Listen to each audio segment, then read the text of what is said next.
Panorama group, जो सोचता है वो करता है। अगर कोई आतंकवादी ये सोचता है कि वो घटना को अंजाम दे के बच सकता है, छुप सकता है, भाग सकता है, तो वो समझ जाए कि अब वो भारत नहीं है। ये घुसेगा और मारेगा और कोई बचाने भी नहीं आएगा। बूढ़े बूढ़े के मन में पहलगाम के बाद क्या विचार, क्या भाव जागा, तभी इतना नासमझी का बयान देते हैं जो देश के मन के विरुद्ध है। ये शायद उनको समझ में भी नहीं आ रहा। गरज नहीं रहा है, भारत बरस रहा है, और ये मोदी जी का दृढ़ संकल्प है जो दुश्मन को जवाब दे रहा है। नमस्कार, आप न्यूज़ फाउंडेशन देख रहे हैं। मैं हूं आपके साथ वंदना। भारतीय सेना ने ऑपरेशन सिंदूर के तहत पहलगाम में हुए घटना का बदला ले लिया है। हालांकि इसको लेकर के देश में खूब सियासत भी हो रही है। हमारे साथ बात करने के लिए हैं बीजेपी के राष्ट्रीय स्तर के नेता हैं ऋतुराज सिन्हा। कैसे देख रहे हैं? लग रहा है कि भारतीय सेना ने जो जज्बा दिखाया, जो उनका उत्साह था, जो महिलाओं की सिंदूर की उन्होंने लाज रखी, क्या कहेंगे? देखिए, विषय बहुत गंभीर है। एक धारणा बन चुकी थी कि इस देश में आतंकवादी घटना होगा और भारत की सरकार मात्र कुछ घोषणाएं करेंगी और मात्र रिपोर्ट पाकिस्तान को देगी और न्याय की गुहार करेगी।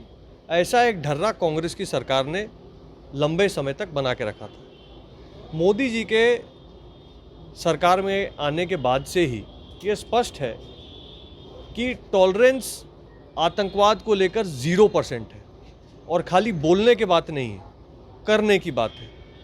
वो उरी के बाद की जवाबी कार्रवाई हो, या जब हमारे सीआरपीएफ के जवान मारे गए उसके बाद बालाकोट हो, या अभी पहलगाम के बाद मात्र 25 मिनटों में 9 आतंकवादी हेडक्वार्टर बावलपुर जोड़ते हुए। बावलपुर वो जगह है जो पाकिस्तान के अंदर जैश जैसे खतरनाक संगठनों का हेड ऑफिस आज नहीं 2500 साल से रहा है। पूरे देश और दुनिया को पता रहा है, पर हमने कभी उस पर कार्रवाई आज तक नहीं की थी। ये कार्रवाई करके मोदी जी ने स्पष्ट कर दिया है कि अगर कोई आतंकवादी ये सोचता है कि वो घटना को अंजाम दे के बच सकता है, छुप सकता है, भाग सकता है, तो वो समझ जाए कि अब वो भारत नहीं है। ये घुसेगा और मारेगा और कोई बचाने भी नहीं आएगा। ऋतुराज जी, प्रधानमंत्री नरेंद्र मोदी ऑपरेशन सिंदूर के बाद सभी नेताओं से अपील किया और कहा कि सभी लोग को एकजुट होकर रहना चाहिए, लेकिन कांग्रेस के नेता हैं, उन्होंने कहा कि ऑपरेशन सिंदूर नाम नहीं देना चाहिए था, इससे कोई फायदा नहीं होने वाला है। लगता है कुछ? देखिए, सवाल ये है कि विपक्ष में इसलिए है क्योंकि विपक्ष सही मायने में देश की भावनाओं से, देश की जनता की मन की जो चिंताएं हैं उससे पूरी तरह से कट चुका है। संवेदनशीलता खत्म हो चुकी है।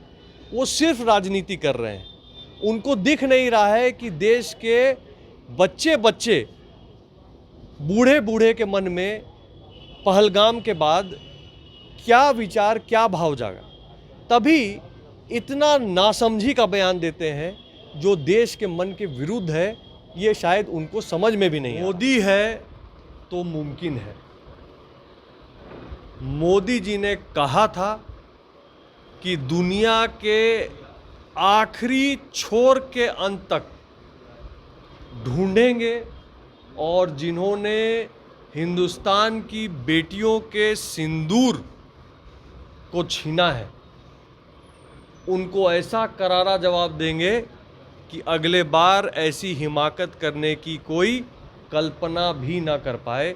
और हम पिछले 48 घंटों से देख रहे हैं, गरज नहीं रहा है, भारत बरस रहा है, और ये मोदी जी का दृढ़ संकल्प है जो दुश्मन को जवाब दे रहा है। तो क्या सर, मोदी जी ने जो रैली में कहा था पहलगाम हमला, तो उसके बदला पूरी हो गया है? देखिए, मेरा मानना है कि भारतीय कार्रवाई किसी एक देश या उसके नागरिकों के विरुद्ध नहीं हो रही है। भारतीय सेना की कार्रवाई पूरी तरह से आतंकवाद के विरोध में हो रही है। अगर आतंकवाद का अड्डा पाकिस्तान ऑक्यूपाइड कश्मीर में है या पाकिस्तान के इंटरनेशनल बॉर्डर के अंतर है, इसमें बिना भेद किए हुए भारत ने एक लाइन खींच दी है कि आप भारत में आतंकवादी घटनाओं को अंजाम देकर बॉर्डर पार करके अपने आप को अब सुरक्षित नहीं महसूस कर पाइएगा।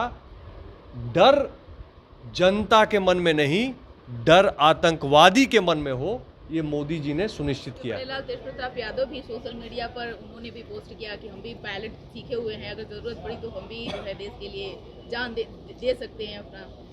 मैं तो स्वागत करता हूं, तेज प्रताप जी ने बहुत अच्छी पहल की है और देश के हर एक युवाओं को बिना जात और धर्म देखे हुए, बिना पार्टी और पॉलिटिक्स देखे हुए, ऐसे समय में हम सबको देश के लिए खड़ा होना चाहिए, मोदी जी के पीछे खड़ा होना चाहिए। सवाल है, बिहार में चुनाव है और अगर ऋतुराज सिन्हा को चुनाव लड़ना होगा तो किस सीट पर तैयारी चल रही है? क्या चुनाव लड़ेंगे बिहार में? मेरी ऐसी कोई इच्छा नहीं है, मैं एकदम स्पष्ट आपको बताता हूँ, मेरी ऐसी कोई इच्छा नहीं है।